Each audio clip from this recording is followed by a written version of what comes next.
Drinking a DP. Heck yeah, that's my favorite. Now look at this. Oh, it's not. 5-9.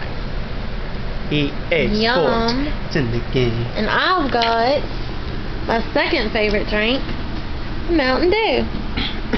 Her first favorite drink is root beer. No, probably my fourth or fifth, but I still like it. We drink root beer at parties, so that's why I get that. Alright, don't be an overthinker. Alright, listen up, children. I'm going to teach you today. Johnny, no chewing gum during class. Okay. Right, listen up, children. Get out your notebooks, take some notes. It's very important. This is going to be on the test. When you overthink things... Crap. I'm sorry, I'm looking at my notes. I overthink things a lot. Like, when I came over to Holly's house, Holly was telling me, don't sit on my bed too far, you're going to knock it over. She had a certain tone. I thought she didn't want me here. I thought she was aggravated that I was here. She told me, that's not true, I love you being here. That's the vibe that I got, because I overthought it. And she was acting like my mom. But I'm the exact same way. I'm such an overthinker, and it is such a bad trait, and I'm working on it. I thought Holly didn't want me here, but really that wasn't true. She just... she called me out on it, said just being insecure and everything. She called me out on it. I had to because... Okay, y'all, Bradley reminds me of me. I get the same way, seriously. You can't be an overthinker. When you overthink things, you start feeling like nobody likes you. Everybody's just waiting for you to leave. And you feel miserable, but what you're thinking isn't the truth. It ain't the truth that Holly don't want me here. It's what I was thinking.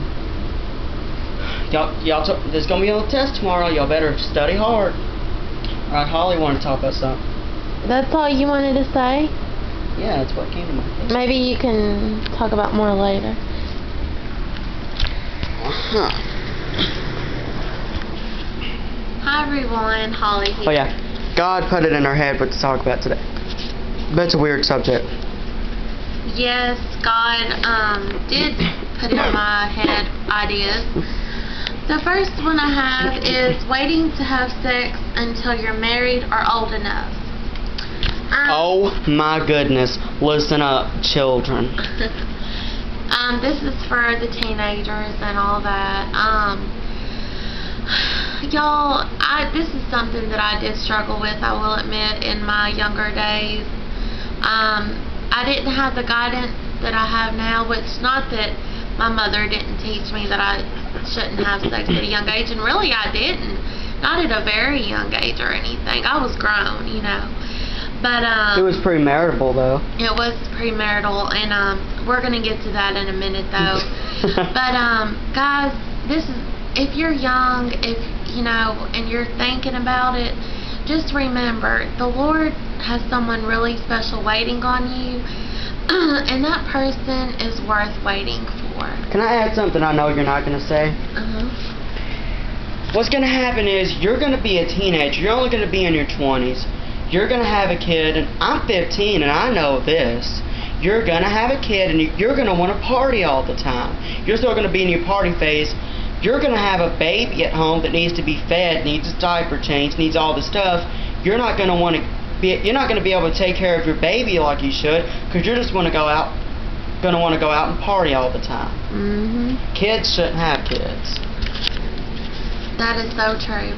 But if you are a teen mom and you're struggling, you know, don't worry, because God did make it that way for a purpose and for a reason. But if you're young, like I said, and you're thinking about it, just remember, there's someone really special that God's got waiting on you. Okay, saving yourself for the one. I believe that there is one special person for everyone, a soulmate. Call me crazy, call me old-fashioned, call me unrealistic, you know. I honestly believe that there is one special person for us. I know that this day and age, the divorce rate is so high. Honestly, I think that is because instead of working people's problems out, they're just running away from their problems instead of saying, hey, let's pray about this, let's go to counseling. Or because they didn't wait for the right person, they just got whatever pretty person they saw on the street. Exactly. They didn't date long enough, they didn't get to know the person long enough or something. But just remember, God has someone picked out for you. See, I'm going to be 25 in 2 weeks. Well, less than 2 weeks. I have not found that person yet. I've never been married. I've been engaged once to the wrong person. I've had a few guys that I really truly loved that I probably could have married and had a great life with. But the truth is, God has someone waiting on me. You know, and whether I know who it is or not is unsure. But I do know that I've had several in the past that were special, but there's one waiting on me to marry. Oh yeah, can I add something? Uh-huh. I agree with what Holly says about one special person, and here's why. When God made Adam and then He made Eve, I know He had to make woman, and Eve was just made to be Adam's partner. But I think God didn't just make Eve any way He wanted. God had to make Eve to where she could work well with Adam. That's why I believe that God has made somebody for you that you can actually work well with and have a good marriage with. God couldn't just make Eve any way He wanted. He had to make Eve to where she would be a perfect, suitable partner for Adam. Exactly. Exactly, Bradley. I so agree. You know, technically, God took the rib of a man and made a woman. I believe, and this may sound kind of cheesy to some people, I believe that the rib that I was taken from is who I'm meant to be with. Whether or not I ever find him in my lifetime, I don't know. I don't know if this is true or not, but it doesn't say which rib God took in the Bible. It doesn't say which rib God took in the Bible, but my grandfather always told me it was the one closest to Adam's heart. Yeah, exactly. Okay. Now this is kind of off the subject, guys, but praying all through the day, even for the little things. This is something that I've just started this year. I pray all through my day. Yeah, I used to just pray at night, but the closer I got to God, the more I wanted to pray. I pray before everything pretty much. Like when I'm driving, I say, please Lord, let me make it home safely, or just praying a lot, I love to do. So just make it a point, and you know, because God's with you through everything, even through the little things. Okay. Try not to argue with loved ones. Instead, say what you feel and discuss it. I'm working on this. Instead of arguing with my mom, I'm trying to find common ground.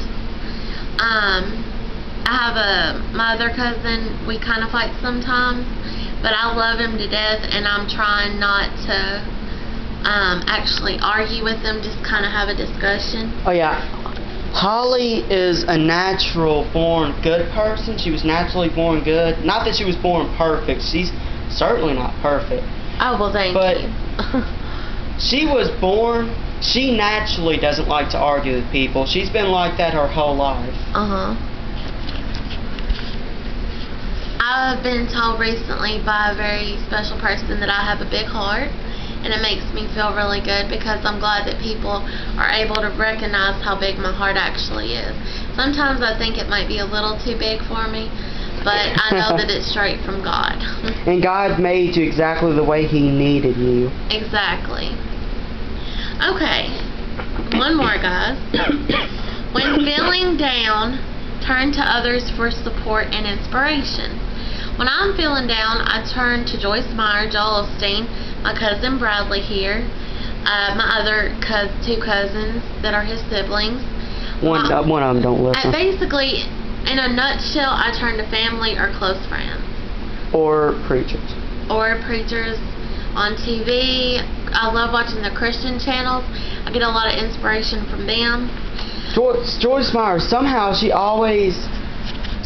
whenever me and Holly have a problem, Joyce Meyer is always preaching about that exact problem one day. Yeah. Like it's from God or something. Y'all, it is straight from God. When something's going on in my life or something, it's either it's between Joyce Meyer and Joel Osteen. They will talk. It's like they're talking directly to me. So, but that was my message for today, guys. I hope you enjoyed this. You can subscribe to us. We'll be making videos, you know, throughout the year and stuff. Until we die. Probably for a long time anyway, as long as we have time to make them. And I've enjoyed having Bradley over at my house, and we've had a good time. So God bless you all. Love you all. Bradley, say bye. Bye. Say God bless and all that. Oh yeah, God bless and all that good stuff. Bradley loves y'all. I do love you. If you're a boy, I like you. Bye, y'all.